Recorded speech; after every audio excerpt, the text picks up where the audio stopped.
Good morning, everyone. Yeah, I need lots of coffee for this one.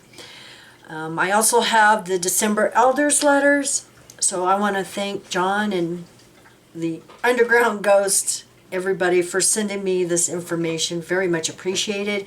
Thank you for the cards. That is also very much appreciated.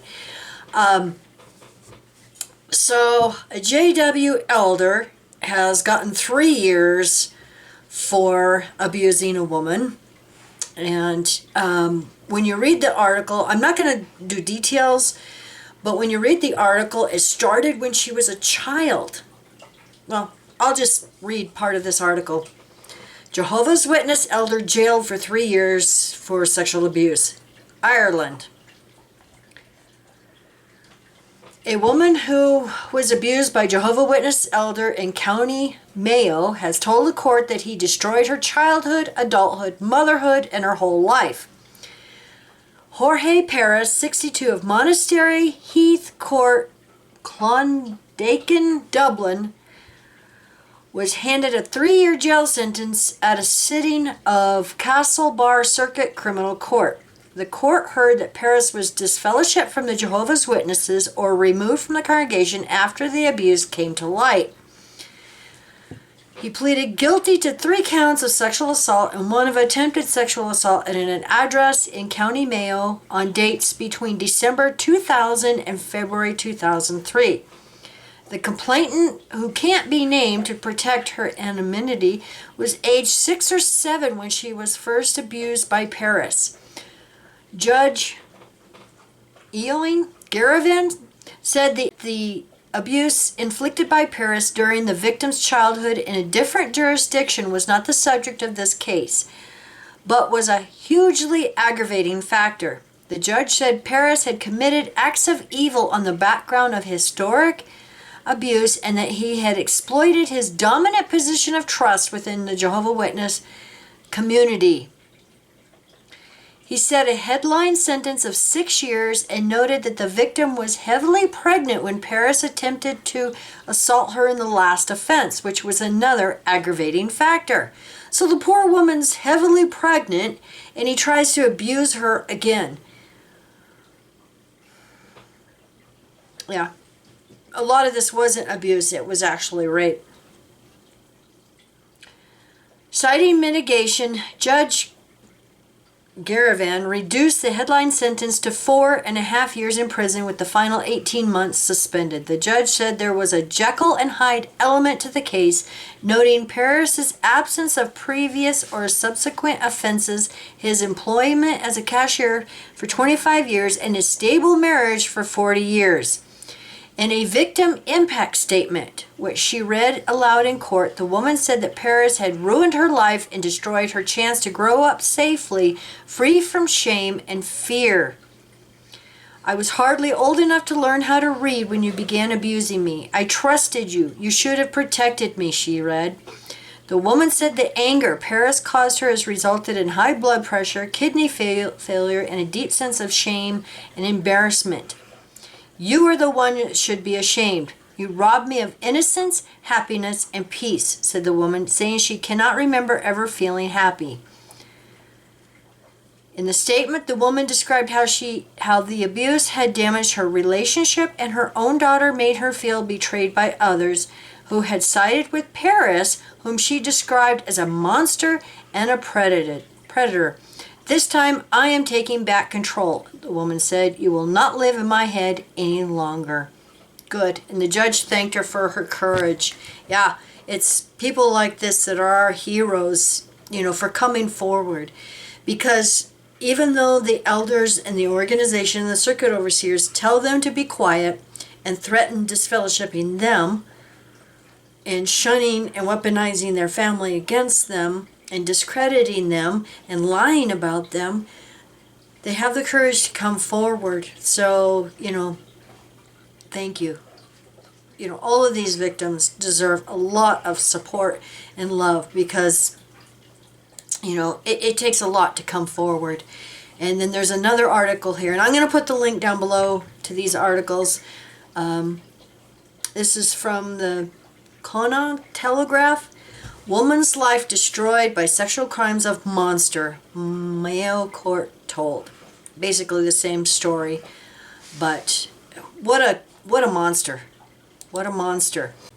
I also want to mention that several have sent me links. I had done a video, probably a month ago now, about a JW, I believe he was a ministerial servant in Kenai, Alaska, who had gotten arrested for CSA, there again.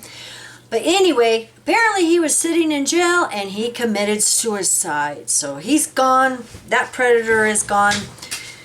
I also have the elders' letters. There's not too much that's earth-shattering with them for the December. For elders meeting with pioneers in December or January. Pioneers who are unable to attend the annual elders meeting with the pioneers in December or January in person may be allowed to tie into the meeting. A lot of them are opting to use Zoom because they don't want to go to these meetings anymore. How to organize literacy classes. We are pleased to inform you that a new document entitled How to Organize Literacy Classes have been posted in the Forms section of the Documents tab on JW Hub. This document is designed to help elders organize effective literacy classes. But I doubt if they have actual teaching credentials. You know, they probably haven't been trained in this. But see, the reason they do that, they started doing this decades ago. But the reason they do this is they teach people literacy classes so then, of course, they can study and learn the Bible and go with Jehovah's organization. This has been one of their agendas for decades. This is what they do. Oh, Jehovah's Witnesses taught me how to read and write. Yeah, so that they can indoctrinate you. Publishers and progressive Bible students who need to learn to read and write can greatly benefit from literacy classes. See? What did I say?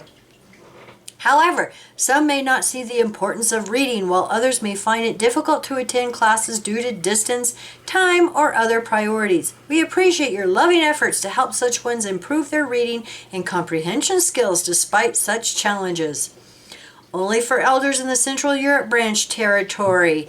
Change in the purchase of defibrillators.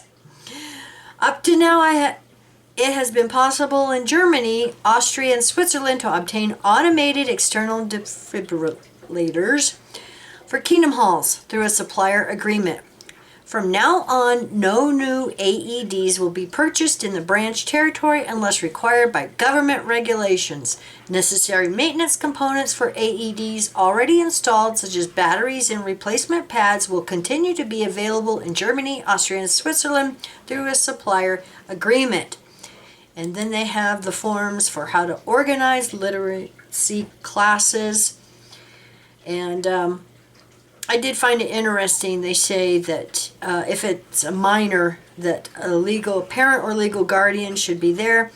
The teacher should never meet alone with a student of the opposite sex or with a minor. You know why? Because they have some serious issues with CSA. And, just like the article I read at the beginning, as Jehovah's Witnesses, we are all taught, trust your elders. Your life may depend on it. Well, see, they instill this trust your elders. And it isn't just Jehovah's Witnesses. All religions do this. Most organizations. Heck, even the Boy and Girl Scouts of America. Your scout leader, your troop leader, follow them, listen to them.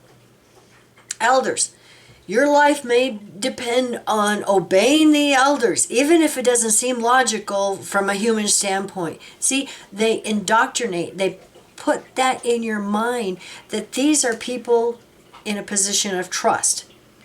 Teachers, lawyers, judges, all of them, they're in a position of trust.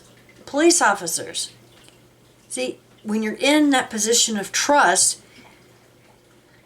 it messes with your mind. It really does, because then you think you can trust them, and it's things like this that happen. It's so easy for predators to get in organizations like this.